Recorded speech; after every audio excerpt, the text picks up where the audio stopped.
she and Pat would get in their cars and meet at Zest at their reserved table for lunch. I mean, they always had a table. If nobody else had a table, Zest made sure they had one. I think because your mom had told them so.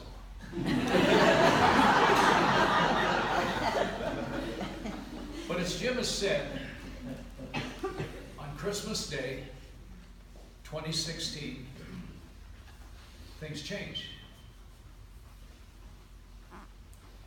Jim said to me, he said, could you maybe mention the verse you've mentioned many times before? I said, I'd be glad to. And this is the verse.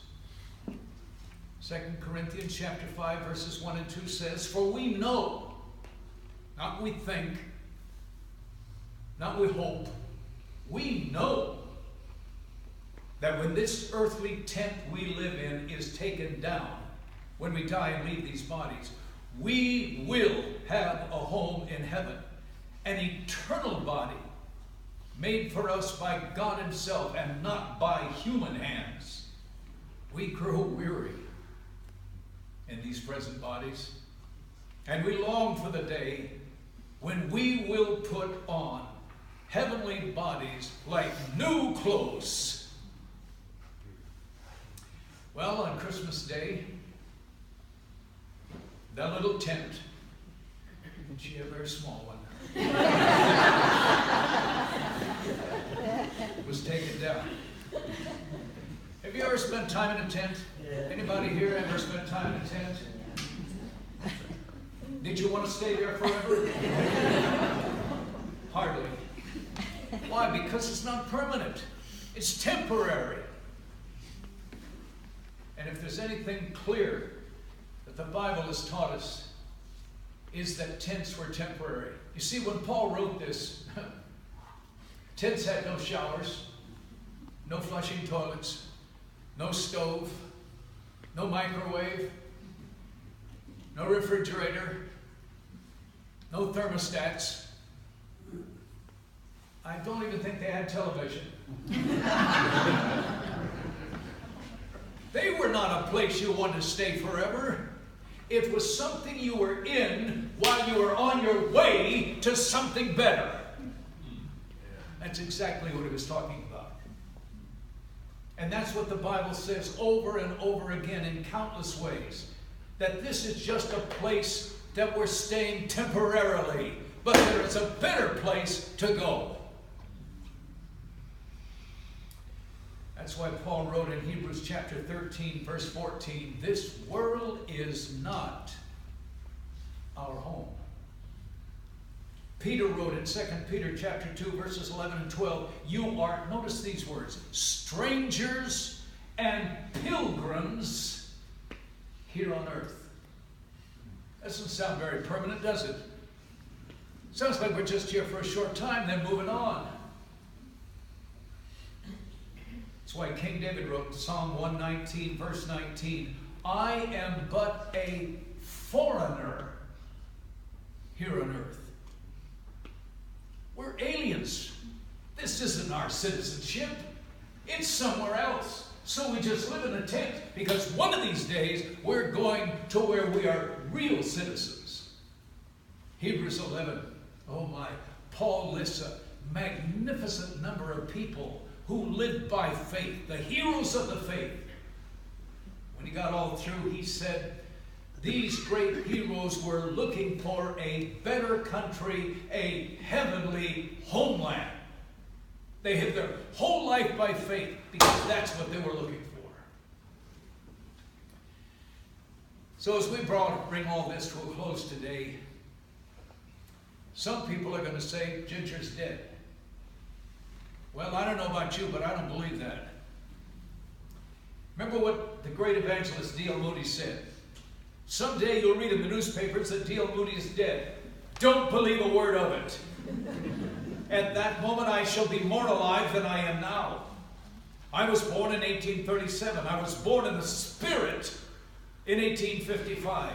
That which is born of flesh is a tent. He didn't say that, I did. That which is born of flesh may die. That which is born of the Spirit shall live forever. So I don't believe Ginger is dead. I believe she just moved. Her earthly tent was taken down and she moved into her heavenly home, and she's more alive now than she has ever been before, and boy was she alive when she was here.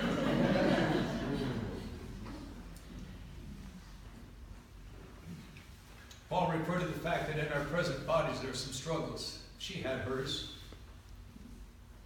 Everything today sounded terrific. Sounded like she was on top of everything. Well, believe it or not, there were some times when she shed a few tears. I sat in her home and I talked with her, and I watched the tears roll down her cheeks. I'll never forget the sight of seeing Ginger on more than one occasion that I can count. After spending hours and hours purchasing, preparing, serving, and cleaning up after a church dinner, seeing her collapse in a chair because of the intense pain in her legs and in her feet from the neuropathy which she suffered. I guess I remember it so well because I've had neuropathy now for 20 years. That's one reason it took me a long time to get here. I'm glad you didn't leave.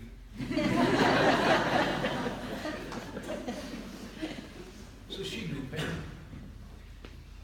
Boy, did she know pain. On October 3rd, 2008, when she said goodbye to the love of her life. Many years ago, I preached a sermon. Some of you may have heard it, and don't panic. I'm not going to do it now. Entitled, "It's Friday." But Sunday's coming. And of course, what that refers to is that on Friday, Christ died upon the cross, and it was a seeming defeat. But on Sunday, he rose from the dead. And that was an apparent victory. Well, I say that because after preaching that sermon, so help me Jim, there was not a single time I ever saw your dad that he didn't look at me and say, "Hi, Pastor, Sunday's coming." So let me tell you something. Nate and Ginger believed in the resurrection of Jesus Christ. And for that reason, for them both, Sunday has come. Amen. So what's their new home like? The temporary tent has been vacated and they moved into their permanent house, not made with human hands, but by the hands of God himself. What's it like? According to 1 Corinthians chapter 2, verse 9, we can't even begin to imagine. For Paul wrote and said, "Eye has not seen, ear has not heard, neither has entered into the minds of the imagination of man the things that God has prepared for Nate and Ginger, and for anyone else who really believes and lives as though Sunday is coming." I've been thinking about this, but I wasn't going to do it. And then last night about midnight, it just came all over me again. And I turned the computer back on, and I looked something up that I wanted to find. I want to just share it with you quickly because it's so much like the tent that Ginger vacated. Some of you, older ones, may remember an old cowboy singer and songwriter, Stuart Hamlin. Well, about 1954, Stuart Hamlin says that he was up in the mountains on his horse, and he came across an old cabin.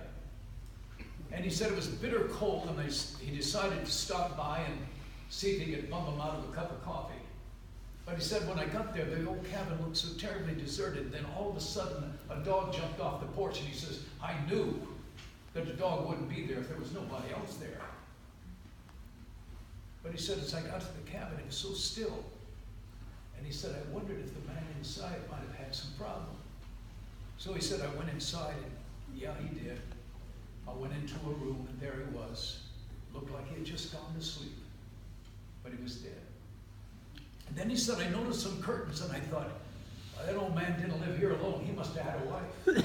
And then he said later, I saw a little red wagon, and I thought, and I'll bet he had children. Well, as many of you know, as a result of that great experience, he wrote a song. And that song was a hit in 9 countries. But he said most folks made a mistake. They thought I was talking about that old cabin up in the mountains. I wasn't talking about that. I was talking about our mortal bodies. This old house, this tent. So I decided what I'd like to do is just share some of the words of that song with you today, but I'm gonna take the liberty of replacing the word house with the word tent. Is that okay? This old tent once knew my children. This old tent once knew my, he said wife, Ginger says husband. This old tent was home and shelter where we fought the storms of life. This old tent rang with laughter. This old tent heard many shouts.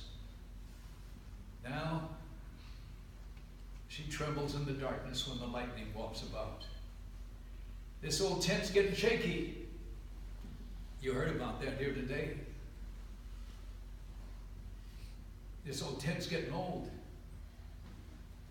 This old tent lets in the rain. This old tent lets in the cold. On my knees, I'm getting chilly. But I fear no fear of pain,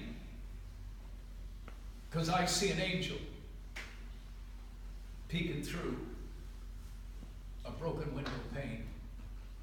Ain't gonna need this tent no longer. Ain't gonna need this tent no more. Ain't got time to fix the shingles.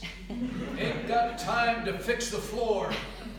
Ain't got time to oil the hinges, nor mend the window pane. Ain't got time, ain't gonna need this tent no longer. I'm getting ready to meet the saints. Well, you all came today to remember Ginger during the short time. 89 years is not long compared to eternity. The short time that she lived here on earth. Little 5-foot tent. The tent's been taken down. Now what? There is a home prepared for her by God Himself, and it is not temporary. It is eternal. Amen. Thanks be to God.